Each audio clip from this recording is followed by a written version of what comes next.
We scientists have assembled to appraise the perils that has arisen as the result of the development of the weapons of mass destruction, and to discuss a resolution. We speak on this occasion not as members of this nation or that continent or creed, but as human beings, members of the species humans, whose continued existence is in doubt. The world is full of conflicts, and overshadowing all minor conflicts, the titanic struggle between communism and anti-communism.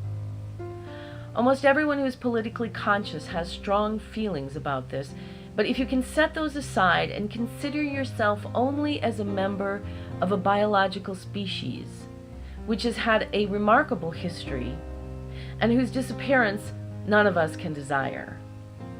We shall not appeal to one group over another. All groups equally are in peril, and if the peril is understood, there is hope you may collectively avert it. We must learn to think in a new way. We must learn to ask ourselves not how to gain a military victory. The question is, what steps can be taken to prevent a military contest that would be disastrous to all parties? The general public and even people in authority do not realize and will not admit what would be involved with a war of nuclear weapons. No doubt, in an H-bomb war, great cities would be obliterated, but this would be a minor disaster. We now know that nuclear bombs can gradually spread destruction over a much larger area than had been supposed. The best authorities are unanimous in saying that a war with H-bombs might possibly put an end to the human race. Many warnings have been uttered by eminent scientists, and those who know the most are the gloomiest. Here, then, is the problem, stark, dreadful, and inescapable. Shall we put an end to the human race, or shall mankind renounce war?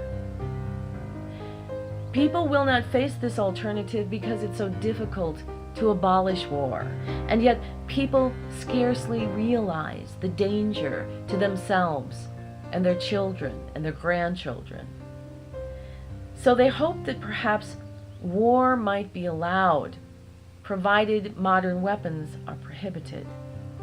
But they do not realize that they individually and those whom they love are in imminent danger of perishing agonizingly. Whatever agreements would be reached in the time of peace would no longer be considered binding in the time of war. Although renouncing nuclear weapons as a part of a general reduction of arms would not be the ultimate solution, it would diminish tensions.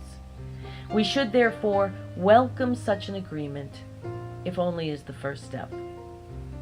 Most of us are not neutral, but as human beings, we have to remember that conflicts must be decided in a manner that can give satisfaction to everyone, whether communist or anti-communist, whether Asian, European or American, whether black or white.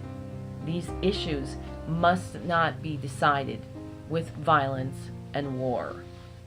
The resolution: we invite this Congress, and through it the scientists of the world and the general public, to subscribe to the following resolution. In view of the fact that in any future world war, nuclear weapons will certainly be employed, and that such weapons threaten the continued existence of mankind, we urge the governments of the world, no, we demand that the governments of the world realize and then acknowledge publicly that their purpose cannot be furthered by using war, and we demand, consequently, that they find peaceful means for the settlement of all manners of dispute between them. And this is signed Max Born, Percy W. Bridgman, Albert Einstein, Leopold Infeld, Frederick Joliot-Curie, Herman J. Mueller, Linus Pauling, Cecil F. Powell, Joseph Rotblat, Bertrand Russell, and Hideki Yukawa, and Barbara